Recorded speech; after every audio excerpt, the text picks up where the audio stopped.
and jump in. So this project, this is the 8th of 8 informational sessions that have been held throughout the region, mostly in Charleston County, with some in Berkeley County in the Wando area.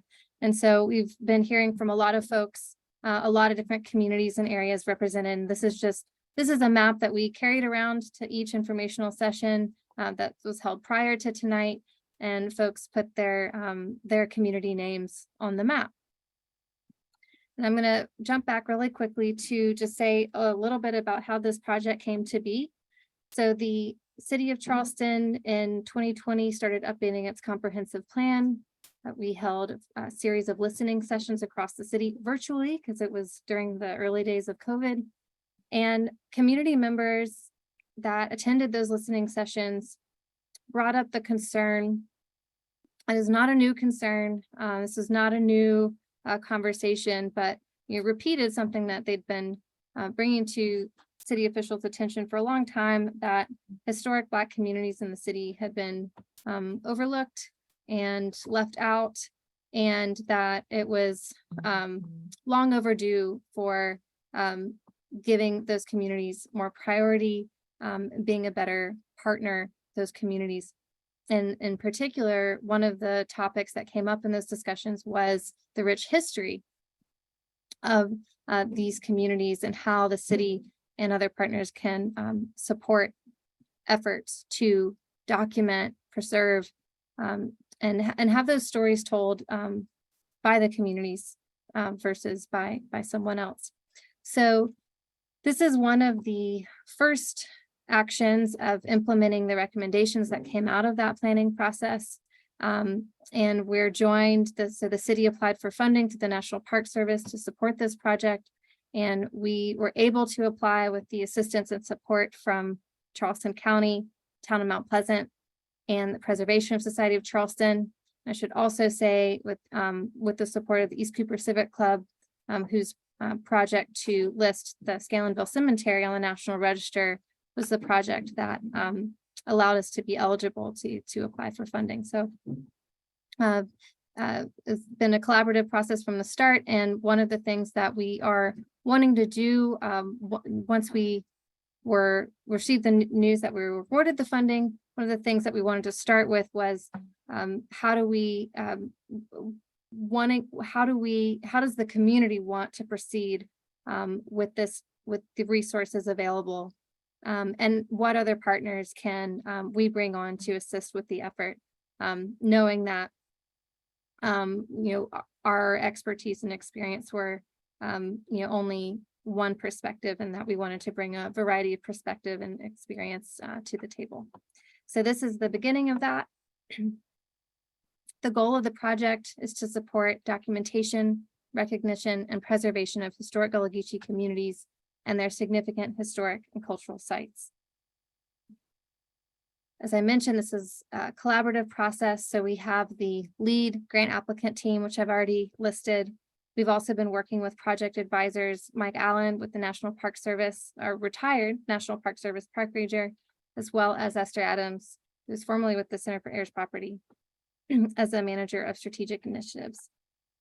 We've also been assembling a cohort of additional partners to bring into the project in a variety of ways, including Avery Research Center for African American History and Culture, the various jurisdictions that are sort of overlapping in this region, Clemson University Historic Preservation Department, Historic Charleston Foundation, Gullah Geechee Cultural Heritage Corridor, Gullah Geechee Group Incorporated, Low Country Gullah Foundation, as I mentioned, the other jurisdictions.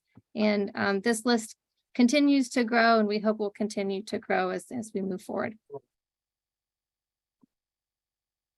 The general goals for the project are to connect a cohort of historic African American ancestral communities or historic Gullah Geechee communities with technical assistance and support to achieve their historic and cultural preservation goals.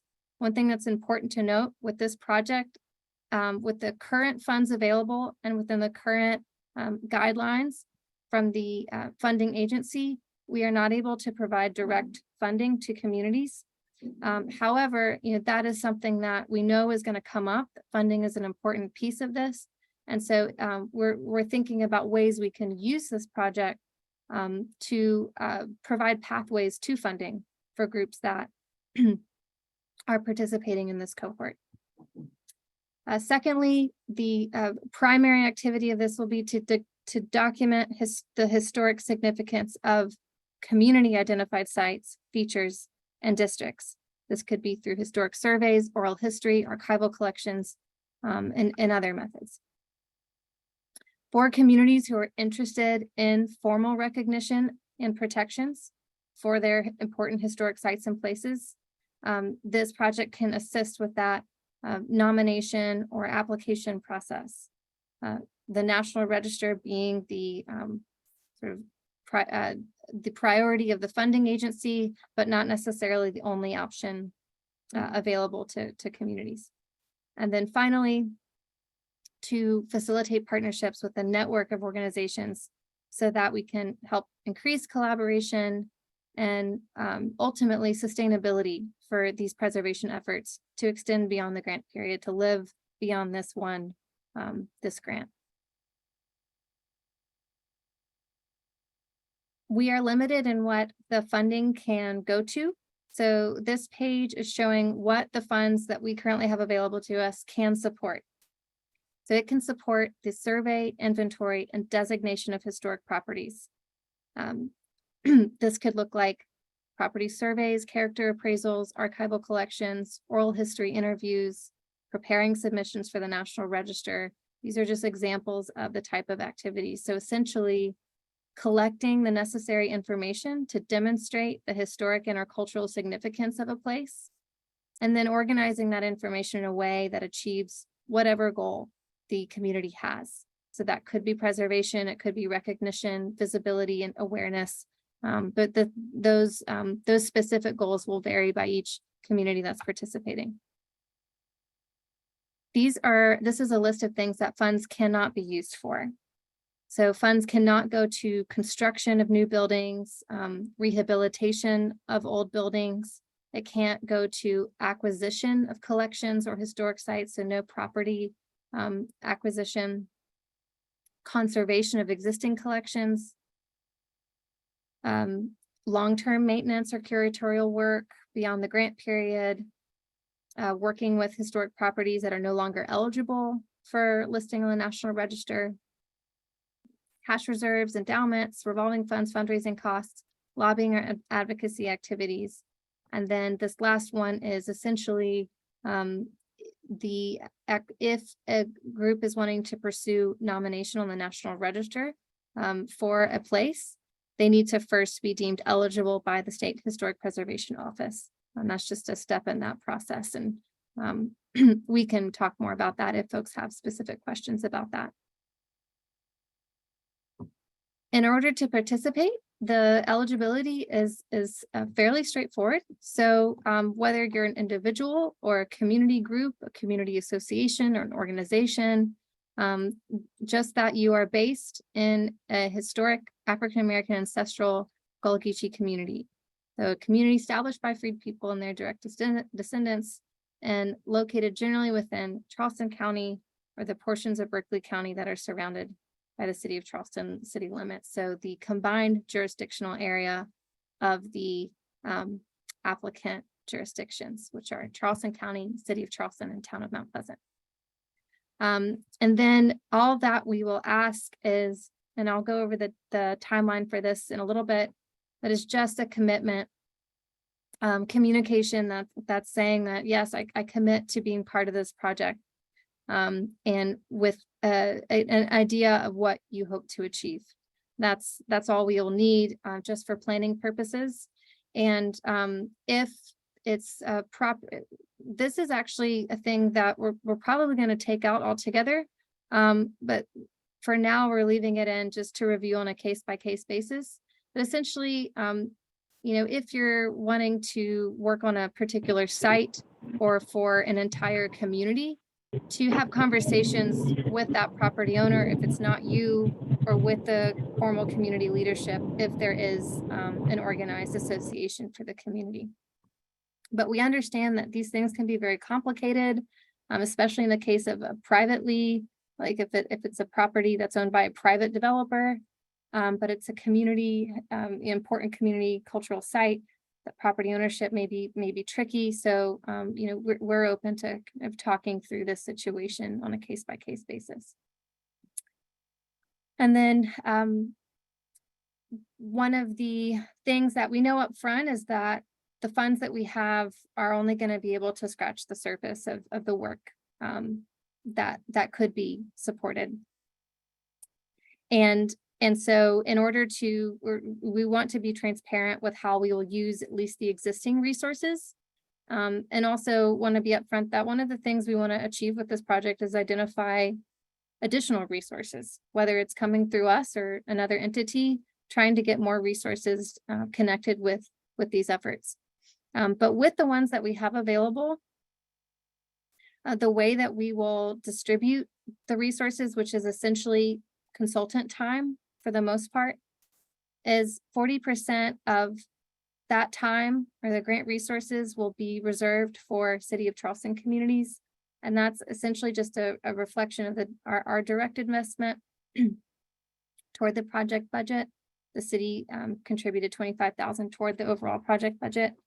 And then the remaining 60% of grant resources or project resources instead of grant resources, but project resources, the remaining 60% will go to areas outside of the City of Charleston. We'll also be prioritizing locations that are within a certified local government, which is the City of Charleston or Town of Mount Pleasant. But we understand that there are many communities that don't fall within either of these that are fit into that larger story. And we're committed to working with any community who wants to be a part of this effort. Then lastly, the overall timeline for this is the informational sessions now. So again, we want this to be as community driven as it can be. So even though we're administering the funds, sort of managing the funds, what do the communities want to get out of this? How would they like to see the project structured? What kind of expertise is most important for their efforts? And so we'll be using those informational sessions to guide all of the following steps. The next step will be to assemble a consultant team. So we'll be basing that scope of work off of what we hear in these informational sessions. We'll also be continuing to meet and talk with groups and individuals that are interested in the project to answer any following questions, to help think through any ideas for projects. And then we will be asking folks to commit to participation, at least for this first round by October 2nd, and then confirm who's participating during October, bring on the consultant team. We're also going to be bringing on a project intern. And finally, after that, sort of TBD, and that will be determined by the communities who are participating in terms of what those project activities look like. And we'll be setting it up so that the consultant team that's working with communities are they're really working for the communities who are participant in this project. But that is the general overview. Are there any clarification questions about any of the information that I shared?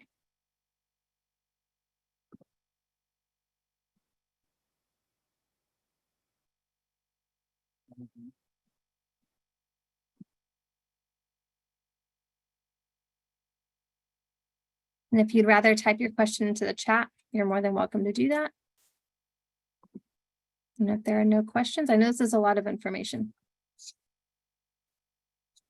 Chloe, this is Hester McFadden. Can you hear me?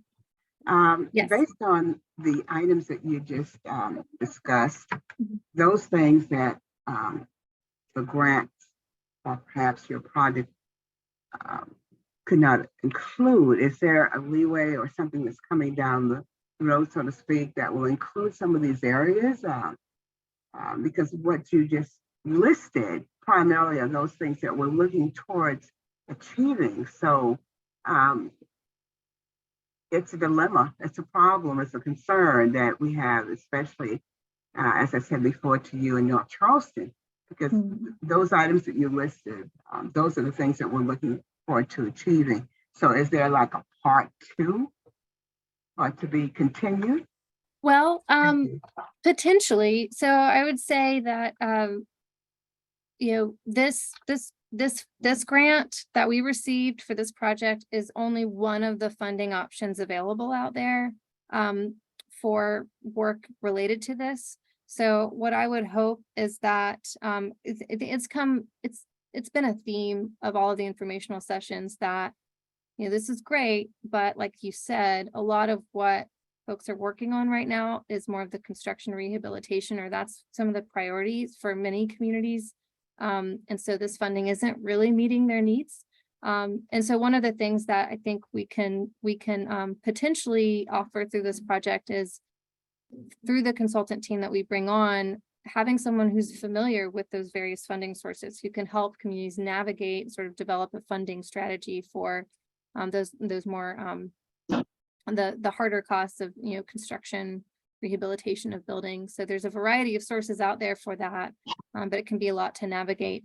So that I think that's one way that this could provide assistance. And if in terms of whether there's a part two to this project, I would say potentially one of the things, as this project evolves, the ownership of it could shift. This is a group of organizations that are working together on this, and it long term, it may not be owned by the city or managed by the city of Charleston, but I think we definitely want to support the true goals of the communities that are participating in any way we can through this project. Also, thank you so much. Also, is there a directory of sorts that perhaps maybe communities can access so that we can look at programs that we probably would like to be a part of or that we may apply to? Because just hearing an overall listing, it's kind of fly by night. We need a directory, something that can help us navigate through the process. Thank you. Yeah, and Mike Allen just raised his hand, and I feel like this is a great segue to, I think, one of the projects that he's working on. So I'm just gonna let Mike, if you have any responses to either of those questions that you'd like to share. Yeah, thank you, Chloe. And Hester, how are you doing? Hadn't talked to you or seen you in a while, ma'am. Doing great, doing great. Thank you. I think to what Chloe said and to your question, I think it's admirable. And when I was at the Mount Pleasant meeting, that same question came up, and we can't evade that question. As Chloe outlined, the Park Service has specific guidelines as to how this can be utilized. But here's my response that to your question and others similar to that. I think that the information and the data and the partnerships and the relationships that we would develop through the movement of this endeavor provides us data that would allow us to go to maybe other agencies. There's the county, the state, federal, philanthropic organizations, other funding entities like the Coastal Community Foundation, and we will have a baseline and a data and a conversation that will allow us to say, these are the next steps that we think are necessary for our communities. And the partnership that the city of Charleston, the county of Charleston, and the town of Mount Pleasant has was just a foundation. And here's how we can potentially move on to another level to provide an opportunity of preserving, protecting, sustaining, and maintaining our community. And I would add to that end with another hat that I'm wearing, and some of the folks on the call may have knowledge of what I'm about to say, others may not. You may remember my relationship with the African American Heritage Commission. And as a result of that relationship, we developed a nonprofit angle that's called WeGoja. This past summer, the Mellon Foundation provided substantial funding to WeGoja to do what you asked from a twofold perspective. One, similar to what Chloe and her team all are doing now, assessing the needs the opportunities, the challenges, and the actions that are happening across the state. But also, in addition to that, we committed to the Mellon Foundation that we would develop I guess, a resource booklet, a hand booklet, or a guide in which you and others that may be on this call would be able to reach out to reach to individuals who have the capacity and who has the experience and who has the sensitivity to assist you in these next steps.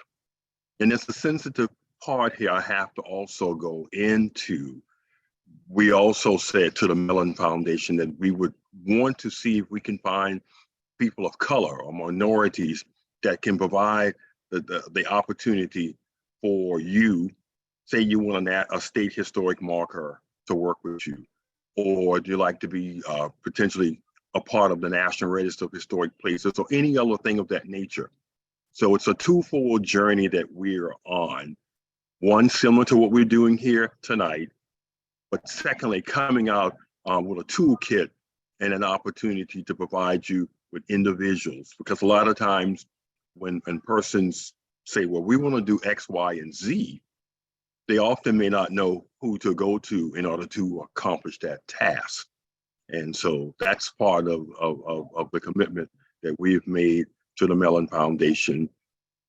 You'll be hearing more about that as probably September rolls in, because I'm required to hold at least one meeting in the quadrant that I'm responsible for, which is Charleston, Berkeley, Dorchester, and Colleton County. And so that's kind of where I'm working through now, So if anyone would desire to be invited or to be a part of this gathering when we pull this off and set this in place later this fall, you can easily email me and I would keep you abreast of how we are moving. And so, again, that's why I'm grateful to the team to allow me to share this. And I'm grateful to the team that allowed me to be a part of this. And let me say this point blank, I wholeheartedly support this initiative, this endeavor, this outreach, this opportunity, unequivocally. I do. I believe in it strongly. And I think this is a building block to other things that many of you all on this phone and on this Zoom call that we have worked on and been engaged with at least for the last 25 to 30 years. So that's my piece right there. Thank you, Chloe. Thank you. And I just wanted to thank you so much for those words, Mike, and for sharing about that other project, which I think is really timely and obviously relevant. We're going to come back to questions and the discussion. So if you have additional questions or concerns or ideas, anything that's coming to mind for you, jot it down and save it for when we come back to full group discussion. But I did want to take this moment. This is a good opportunity to bring Deanda Johnson up to share about some of her work and how communities in her experience has used historic documentation as a building block. So well said by Mike. So I'm going to spotlight. And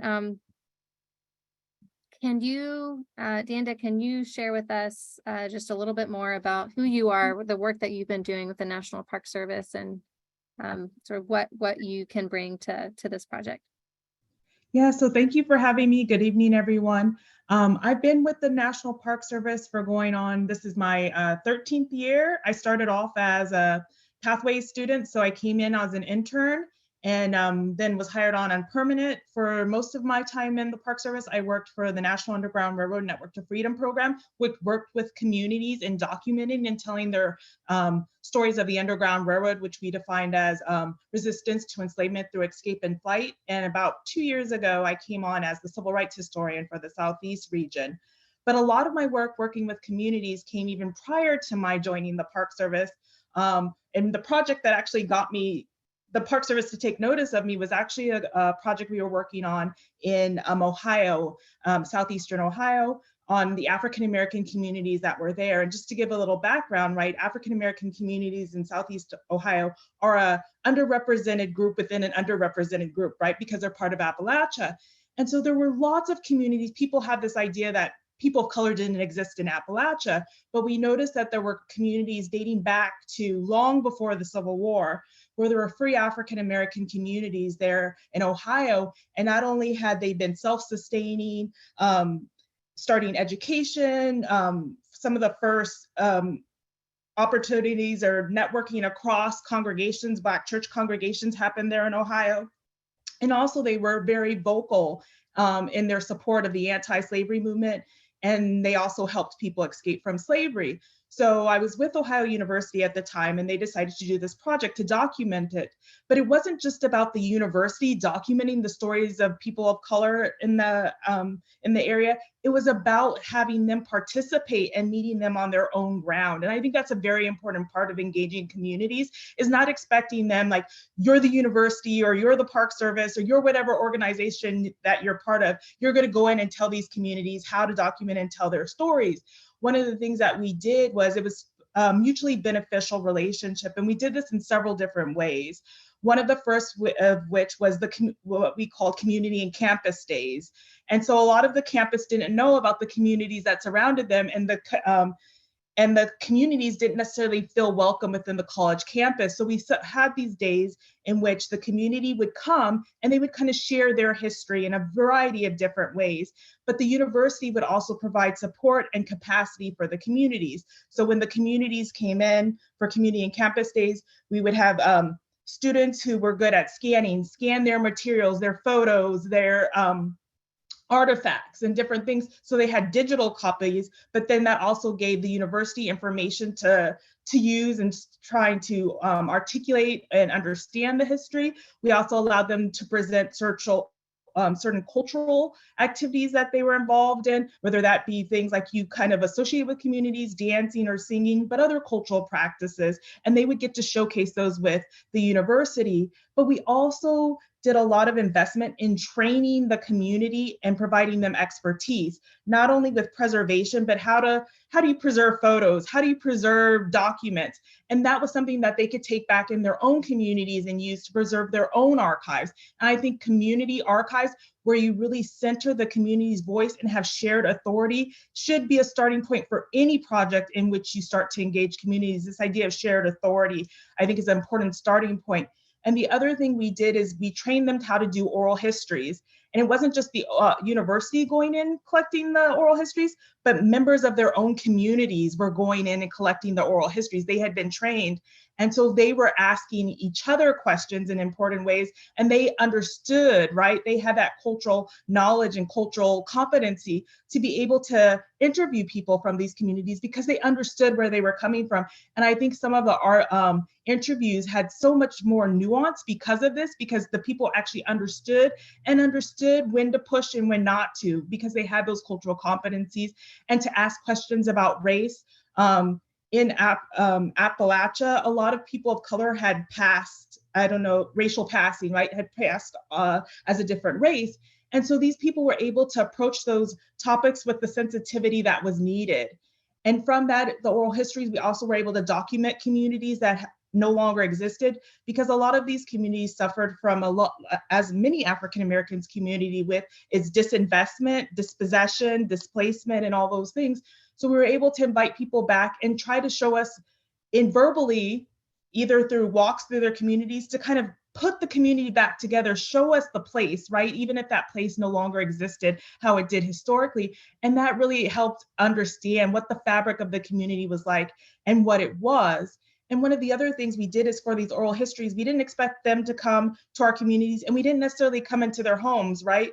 We used already existing community activities as the places to stage these events. So we went to church homecomings, family reunions, any community events, and maybe it wasn't the appropriate time to interview them there, but them seeing our faces over and over again, along with members of their own community, really created a level of comfortability that I think in lots of ways helped the project be a success, and was one of the reasons we were able to interview as many people that we were able to. And I think people still talk about the project, even though it's ended. I left the university, and several of the other people who are associated with the project left the university. But I think really looking for what the community needs and what their expectations are using that as the driving forces for any project starting point is important. And for people to understand, it's not the end, right? This project, in any project, is not the end all be all, right? All these projects should be starting points. And I think it's important that we need to look at what ways are we not extractive, but what ways are we giving back to these communities in important ways? And I think that's not only with how we collect the information, but also in terms of compensation. I think that's one of the things that we really have, like a lot of communities, of course, are looking for economic development and looking for employment opportunities. So what are the ways that we can give back? Because I think one of the interesting things, and the Park Service is also facing this question, is a lot of the history that we need to tell is dependent on the people who had experienced it. But the expectation is that they should give up their time freely because we're actually doing them a favor by collecting their story. And we need to just reframe and reshift our thinking and think about, no, they're doing us a favor, right? It's only through their experiences and their personal perspectives that we really have a really sense of the history, right? In all its complexities and nuances. And so it's important that we realize that they should be compensated in some way, shape, or form. And that's all ways that we're trying to think about, because it's not fair to just think about the expectation. As one woman said to me, she's all, I see you guys able to pay all these experts to come and collect our stories, but you can't tell this story without me. And I think we need to really start to think about that and whose expertise do we value, right? We're thinking about whose stories we value, whose perspectives we value, but whose expertise that we value, I think has to be another important question as we go about this work and engaging communities, and to realize that they have an expertise that is just as valued and should be just as well compensated as all the other people that are involved in these projects, because our knowledge cannot be built without them. And so I think these are all things that we need to grapple with. And the other big thing that I'm seeing in a lot of communities is, how do we engage youth, right? That's the big question, right? It's funny, I would go to historical societies in my job, and a 60-something-year-old woman with experience would come up to me. She's like, I'm the youngest one on this block. And it's true that a lot of the people who are involved in historic preservation are older, but how do we start to find ways to engage youth? And I think one of the things we have to realize is that not everybody is interested in history, though it pains me to say this, not everybody is interested in history. So what are the ways in which we can value the things that other skills people can bring to the table? And youth have lots of skills that sometimes some of these other organizations don't have, in terms of technology, in terms of reaching youth. And so what are ways in which we understand that you just don't have to be a historian to do the work of historic preservation? There's so many other expertises that are needed. And this includes, like, sometimes, you know, just with a lot of these groups, building legal expertise and building a nonprofit, right? You need that graphic designers, because you can collect all the information you want, but if you can't present it in an engaging and enticing way, it's just information. So you need graphic designers, you need skills that young people have, and maybe people who don't think of themselves as historians still can think about giving valuable contributions to these projects in real ways that can make them work. And one of the other things that I saw in another project in another state separate from this project is they set up a mentor program where they partnered someone who was involved in history on the local level with a young person, and they together completed an application to get sites historic designation. And it was a really interesting process, because you have, you know, not only more experienced people able to share their knowledge, but I really don't think we think about the ways in which historic preservation can teach us important life skills, right? For students, particularly for young people, you learn how to fill out an application, which is going to be tremendously important in a young person's life. You think about words, complex and critical thinking, how to use archives, how to synthesize and summarize information. That I think we need to stop thinking about, you're just learning about history. No, you're learning about life skills in so many certain ways, because I do think we're going to have to make this profession and the practice of historic preservation more attractive to numerous other skill sets and aptitudes and learning abilities if we are to be sustainable. And it's so much needed when it comes to African American history, because it has been so underrepresented, misunderstood, and misused. And so I think the more people and more ways that we can find to engage people in this history could really have some important outcomes. But I think as far as community history is concerned, is that it's not just local history, right? Sometimes community history gets kind of marginalized into being local history, but local history adds so much nuance and understanding to larger historical processes and transformations. And it gives you a local perspective, a local viewpoint, and make sense of local identities in ways that you can't, and help us have a more fuller picture of not just the local story, but the national story. And so I think all those things are important when we think about community history, is like, no, your local story helps us understand our larger national story. And so I think sometimes we minimize it, but it really helps us understand things better.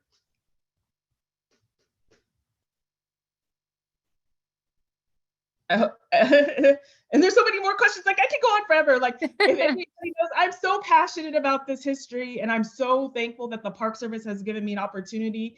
And I just think there's so much we can do. And I think it starts with our communities. Like, I think sometimes we think of that this history is disconnected, like people in communities think of themselves as disconnected from the larger historical narratives we tell, but they help us make sense of these larger historical narratives. Imagine, like, you know, sometimes even with the civil rights movement, right? We tend to focus on big figures like Martin Luther King or Rosa Parks, but it's not just in those big stories and those big moments, it's in those everyday acts of resistance that we see from these communities that we really begin to understand the struggle, right? And so I just think the more ways that we can expound upon these stories, and just imagine if, like, as far as being a young person is concerned, right? And you see, like, how much more of appreciation for history could you gain if you understood the ways in which it impacts the spaces and places in which you occupy on a daily? Like, that would give you excitement about history. Yeah, I can learn about something that happened in another state, but the ways in which my state, even on a small level, played in this larger history, it makes me understand my place and my space, which I occupy in this moment. And I think that's where we start to get young people to appreciate the history, if they understand this is not just something that happened in the abstract. This had an impact on the spaces and places in which I occupy, in which I maneuver through on a daily. And I think that could be so important for, as far as engaging youth and inspiring them and getting them excited about this history.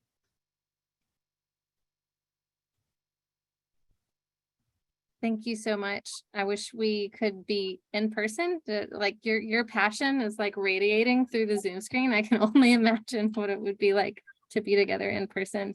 I'm curious if there are others on the call who have questions for you, or reflections based on everything that you shared. It was very powerful stories.